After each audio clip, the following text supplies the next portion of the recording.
Movie start होती है तो ईयर 1974 में वेस्ट वर्जीनिया का एक सैनिटोरियम दिखाया जाता है और ये सैनिटोरियम बेसिकली डी फार्म लोगों के लिए बनाया गया था। और जो डी फार्म लोग यहाँ पर रहते थे असल में वो इनब्रीडिंग और बर्थ डिफेक्ट की वजह से डिफॉर्म बने थे। तब वहाँ के incharge doctor Brandon doctor N को वहाँ के पेशेंट्स के बारे में बता रहे थे और इसी दौरान एक पेशेंट डॉक्टर एन को पीछे से पकड़ लेता है और उनके बालों में से एक हेयर पिन निकाल लेता है। फिर वो दोनों आगे बढ़ते हैं और डॉक्टर ब्रैंडन डॉक्टर एन को इलीगल ब्रदर्स के लॉकअप में लेकर जाते हैं और वो तीनों ब्रदर्स कोई और नहीं बल्कि थ्री फिंगर, सॉटूथ और वन आई थे। डॉक्टर ब्रैंडन बताते हैं कि ये तीनों भाई मिसेस हिल्लिगर को एक जंगल में मिले थे और यही वजह है कि इन्हें हिल्लिगर ब्रदर्स कहा जाता है। और जब ये ब्रदर्स मिले थे तब तक वो अपने पेरेंट्स को खा चुके थे और यही नहीं, डॉक्टर उन्हें वहाँ के सबसे खतरनाक पेशेंट कहता है। हालांकि वो अभी बच्चे थे और उनके खतरनाक होने का प्रूफ ये है कि एक तो अपनी 2 उंगलियां ही चबा गया और वही था थ्री फिंगर। एक ने अपनी आंख निकाल कर खा ली और इसलिए वो था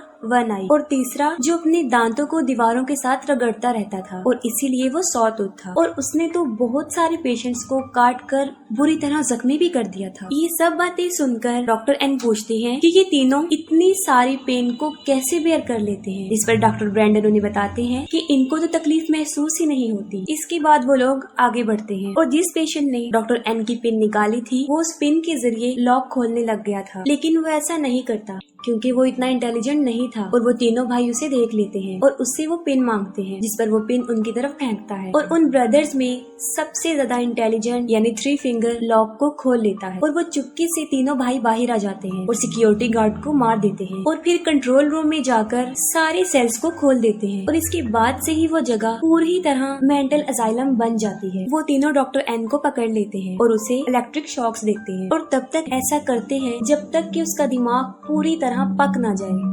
इसके बाद वो डॉक्टर ब्रैंडन को भी पकड़ लेते हैं और अपनी स्मार्टनेस शो करवाते हुए उससे भी बड़ी बेरहमी से मार देते हैं। और फिर 29 इयर्स गुजर जाते हैं और 29 सालों के बाद 9 स्टूडेंट्स को दिखाया जाता है। उस वक्त वो सब स्नो को बहुत इंजॉय कर रहे होते हैं। उन्होंने अपने एक फ्रेंड कैबिन में जाना था लेकिन वो रास्ता भूल जाते हैं और एक बहुत खतरनाक तूफान में बुरी तरह फंस जाते हैं। और इसी दौरान वहाँ पर मौजूद उन्हें एक बिल्डिंग नजर आती है। वो सब लोग उस बिल्डिंग की तरफ बढ़ते हैं लेकिन उन्हें ये अंदाजा बिल्कुल नहीं होता कि वहाँ पर जाने की उन्हें कितनी भारी कीमत अदा करनी पड़ी। और वो बिल्डिंग वो ही सैनिटोरियम था जहाँ पर वो तीनों भाई रहा करते थे। जैसे ही वो लोग अंदर जाते हैं उन्हें पता चल जाता है कि ये एक हॉस्पिटल था और वो आग जलाकर आराम से वहाँ पर बैठ जाते। लेकिन वो आराम से बैठने वाले लोग बिल्कुल भी नहीं थे क्योंकि ये उनकी नेचर में शामिल था कि किसी सुनसान जगह पर जाकर उस जगह की अच्छे से तलाशी ली जाए। और वो पूरी जगह की अच्छे से तलाशी लेते हैं और इंचार्ज ऑफिस में उन्हें वाइन मिल जाती और वहीं पर उन्हें वहाँ के पेशेंट्स की फाइल भी मिल जाती है जिसे देखकर उन्हें पता चल जाता है कि यहाँ पर डी फार्म लोगों को रखा जाता था। फिर हम देखते हैं कि वो तीनों भाई किसी को लेकर उस सैनिटोरियम में पहुँच जाते हैं। उन स्टूडेंट्स में से 3 नाइट स्पेंड करने के लिए बेड्स को चेक करने के लिए जाते हैं और वहाँ पर उन्हें कुछ नजर आता है। उन तीनों में से लड़का विंसन चेक करने के लिए अंदर जाता है और अंदर जाते ही उसकी शाउट करने की आवाजें आती जिस पर बाहर खड़ी वो लड़कियाँ जैना और कैनी डर जाती हैं। लेकिन किसी तरह वो हिम्मत करके विंसन को ढूंढने जाती हैं। विंसन उनके साथ एक घटिया सा मजाक कर रहा होता है और उन्हें डरा देता है जिसकी वजह से वो दोनों उससे नाराज होकर वहाँ से चली जाती हैं। और तभी वर्नाई उनका पीछा कर रहा होता है। उन सब से माफी मांगने के लिए विंसन अकेला ही जनरेटर ढूंढने चला जाता है और उसे जनरेटर मिल भी जाता है और फिर वो उसे ऑन कर देता है। अब क्योंकि वो सब अमेरिकन स्टूडेंट्स थे और किसी सुनसान जगह पर उनका दूसरा रूल ये होता है कि जब लाइट आ जाए तो पार्टी करें और वो बिल्कुल ऐसा ही करते हैं और पूरे हॉस्पिटल में हलचल मचा देते हैं। लेकिन इस दौरान उन्हें ये पता नहीं होता कि कोई उन पर नजर रख रहा। पार्टी करते करते वो लोग एक ऐसी जगह पर पहुंच जाते हैं जहां उन्हें एक फिल्म रील मिलती है। डैनियल उसे एक प्रोजेक्टर में डालकर उसे प्ले कर देता है। उस फिल्म में दिखाया जा रहा था कि उन हिल्लिगर ब्रदर्स पर सबसे ज्यादा एक्सट्रीम टेस्ट किए जा रहे थे।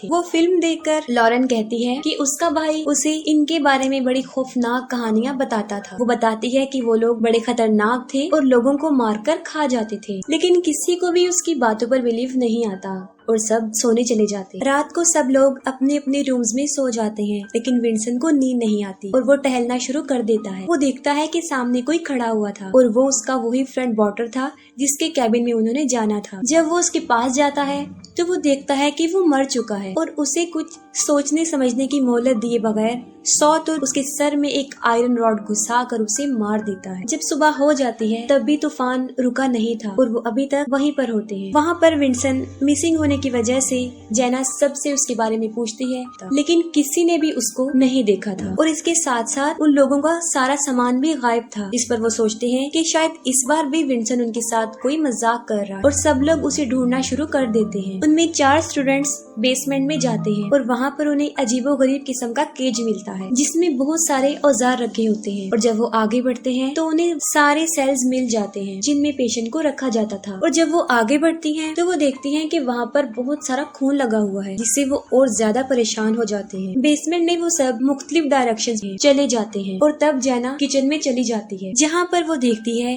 कि सॉटूथ वाटर के टुकड़े कर रहा होता है। तभी 3 फिंगर वहाँ आकर सॉटूथ को ले जाता है। तब जैना भी जल्दी से वहाँ से भाग जाती है और उन सब लोगों के पास आकर उन्हें बताने की कोशिश करती है। तभी वाटर की जैकेट में कुछ उनके सामने आकर गिरता है। तब केनिया उसे चेक करने जाती है और जैसे ही वो जैकेट को खोलकर देखती है तो वो देखती है कि उसमें वाटर का कटा हुआ सर है। अभी वो सब संभले भी नहीं थे। वो तीनों भाई बालकनी से एक बाल वायर नीचे फेंककर क्लेयर के गले में फंसाकर उसे ऊपर खींचने की कोशिश करते हैं। तब काइल उसके पाँव पकड़ लेता है और वो पूरा उसके खून से भर जाता है। इतनी कोशिश के बावजूद भी वो काइल को बचा नहीं पाता और उसका सर धड़ से अलग होकर उसके ऊपर गिर जाता है। वो सब वहाँ से भागने की कोशिश करते हैं लेकिन उनकी स्नोमोबाइल चल नहीं रही थी क्योंकि उन्होंने उनके स्पार्क प्लग निकाल दिए थे। अब उन्हें कुछ समझ नहीं आ रही थी कि क्या किया जाए। लॉरेन जो कि स्की चैंपियन थी वो डिसाइड करते हैं कि वो स्की करके हेल्प लेने जाएगी और तब वो मदद लाने के लिए वहाँ से चल पड़ती है। बाकी सबके पास गर्म कपड़े नहीं थे और वो उस तूफान में भी नहीं खड़े रह सकते थे। तब वो इंचार्ज ऑफिस में खुद को लॉक करने का डिसीजन लेते हैं। वो जल्दी से भागकर ऑफिस में जाते हैं और अंदर से खुद को लॉक कर लेते हैं। अपनी सेफ्टी के लिए उनके पास कुछ नहीं था। हालांकि बेसमेंट में उन्होंने बहुत सारे औजार भी देखे थे और इसीलिए काइल, डैनियल और सारा बेसमेंट में जाते हैं और वहाँ पर 3 फिंगर उनके पीछे पड़ जाता है और वो जल्दी से जाकर केज में छुप जाते हैं। और जब 3 फिंगर वहाँ से जाता है वो बहुत सारे हथियार लेकर वहाँ से भाग जाते हैं। दूसरी तरफ 1 आई ऑफिस के दरवाजे में होल्ड करके केनिया को पकड़ लेता है। इस पर ब्रिजिट उसके हाथ में ब्लेड मारती है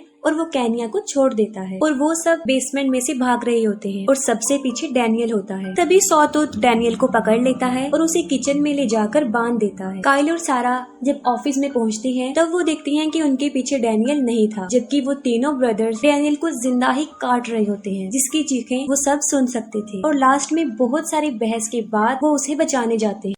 तब काइल देखता है कि वो तीनों उसकी मसल्स को काटकर तेल में फ्राई कर कर खा रहे थे और डैनियल उस टॉर्चर से बच नहीं पाता और उसे मरा हुआ देखकर वो सब डिसाइड करते हैं कि वो उन तीनों को अपने ट्रैप में फंसाएंगे। ये सोचते हुए वो उन लोगों पर अटैक कर देते हैं और उन्हें एक सेल में बंद कर देते हैं। तब काइल उन्हें जलाकर मारने का फैसला करता है लेकिन केनिया उसे ऐसा करने से रोक देती है। वो इसलिए मना करती है क्योंकि शायद उसकी इंसानियत जाग गई थी और वो उन्हें मासूम समझ रही थी।